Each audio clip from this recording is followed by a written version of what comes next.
Aujourd'hui, l'interview des Descartes sera celle de Pascal. Ce ne sont pas des châteaux qui dorment sur la plage, mais bien des animaux sauvages, que l'on a ensablés sous un grand manteau brun. On croirait une jungle effleurant le bassin. Il n'y a pas de cris, hormis ceux des enfants, que les bêtes endormies surveillent gentiment, mais bientôt leur pelage finira dans un seau jusqu'au prochain rivage, pour renaître à nouveau.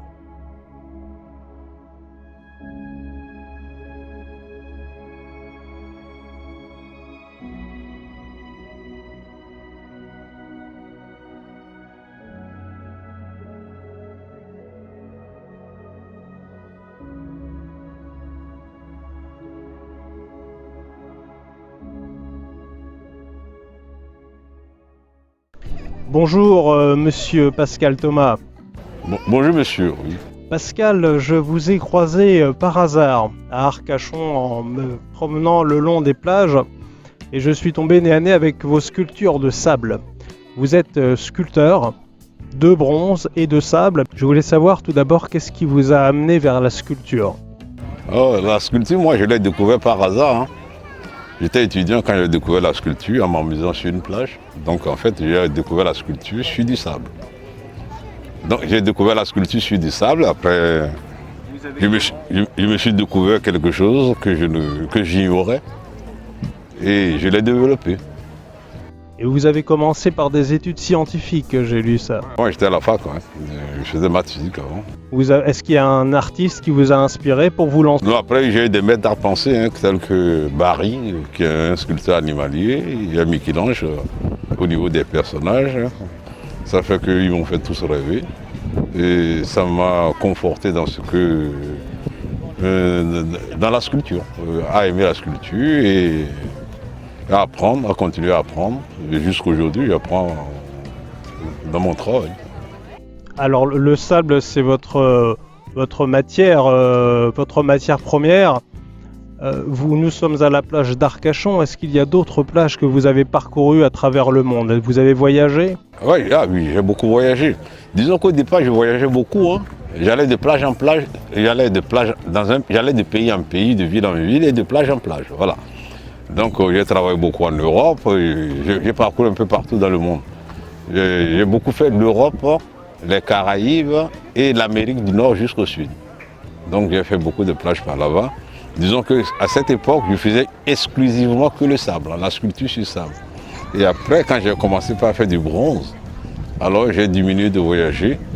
Je fais la sculpture sur quelques plages en France ici. Et après, je fais des contrats pour des particuliers, parce qu'il m'arrive à faire des contrats. Quand il y a Noël, quand il y a la Pâques, ou soit quand il y a des carnavals, les gens m'invitent. Et quand j'ai le temps et qu'on se met d'accord sur le thème et le début moi, je leur fais ce qu'ils me demandent. Donc, par exemple, je donne un exemple à Bordeaux, j'ai fait une crèche. Et il y a des endroits où on me demande de faire la table de Léonard de Vinci, le dernier repas du Christ, ou toute autre chose. Je vois que vos sculptures sont principalement... Il y a tout un bestiaire dans votre création. Pourquoi les animaux? Ça c'est une très bonne question, parce que vous savez, avant je faisais et les personnages et l'animalier. Mais quand je travaille sur une plage, parce que vous pouvez constater qu'ici on est dans un domaine public, où passent toutes les couches sociales. Bon, donc quand on est sur une place comme ça, c'est qu'il faut pouvoir toucher tout le monde. Je me suis rendu compte quand je fais les personnages, ça ne touche pas particulièrement les enfants, ça ne les touche pas. Quand tu fais la scène des apôtres, et les enfants vont dire papa, regardez des bonhommes, ça s'arrête là. Alors que quand tu fais un petit chat sur une plage, tu vois dans leurs yeux des étoiles et tu comprends que et eux aussi on les touche avec l'animalier. Donc j'ai délaissé petit à petit les personnages pour faire que l'animalier sur les plages. Mais par contre, quand je suis invité chez des particuliers, là ils me donnent un thème, ça peut être que des personnages, ça peut être l'animalier, ça peut être les deux en même temps. Tout dépend du thème. Je vous ai vu hier, vous les peignez à la bombe. Quels outils vous utilisez pour sculpter? Parce que quand on regarde comme ça a l'air vraiment... C'est vrai que je les peins à la bombe, mais par contre il faut savoir quelque chose. Je sais les mettre et je sais les enlever.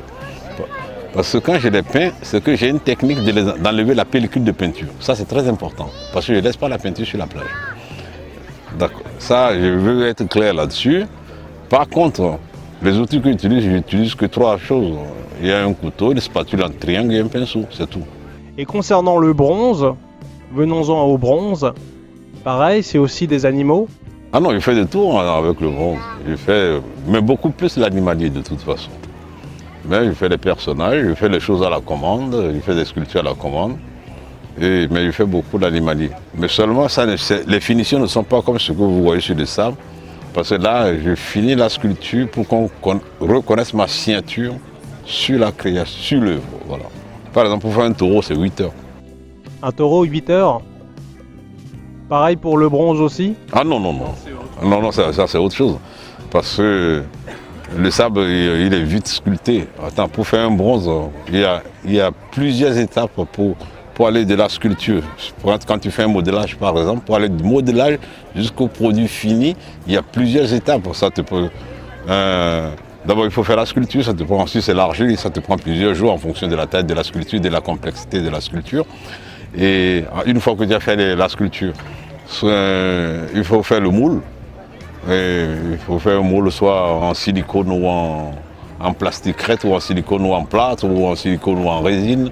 Et après le moule, il faut retirer la sculpture. C'est la technique de la cire perdue, en cire d'abeille. Et ça, on amène ça à la fonderie. Et à la fonderie, maintenant, il faut faire il y a toute autre chose à faire avant de sortir la sculpture. Il y a tout un travail jusqu'à la patine. C'est long. Tout un processus. Ouais, c'est pour ça d'ailleurs que le bronze coûte cher. J'ai mon atelier à Reims, j'ai la fonderie avec laquelle je travaille à Paris. Et Arcachon, quel est votre lien avec cette ville? Moi, la ville, elle est belle. Moi, j'aime cette ville, elle est très belle. Et il y a une belle promenade et il y a une belle clientèle. Moi, c'est ce qui m'attire ici. Et les habitants ont très bien accueilli, surtout ça. Ah oui. Pas que les touristes, mais surtout les habitants ont très bien accueilli. Et il y a plein de copains ici. Il y en a un derrière vous là-bas. Il s'appelle Simon Dré, c'est mon pote. Ça fait 15 ans que je viens ici. 15 ans que vous venez à Arcachon et une trentaine d'années que vous êtes sculpteur? Voilà. Les gens se vont sur mon site, il y a un lien pour me contacter. S'ils ont envie de commander quoi que ce soit, ils commandent. Et si quelqu'un veut visiter ou voir quelques œuvres, il peut voir.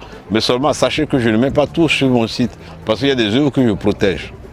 Quels sont le prochain événement à la rentrée? À la rentrée, je ne sais pas encore. Avec la situation actuelle, je ne sais pas encore. Pour l'instant, la seule chose dont je suis sur la plage. Vous tenez à conserver le plus possible votre liberté et votre indépendance. Non, c'est plus important, c'est la plus belle richesse qui existe.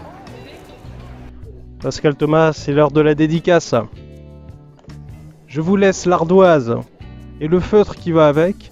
Vous mettez ce qui vous vient en tête spontanément. Le mot de la fin est pour vous. Je l'ouvre comme ça. Oui. Ça peut être un mot, ça peut être un dessin, ça peut être ce que vous voulez.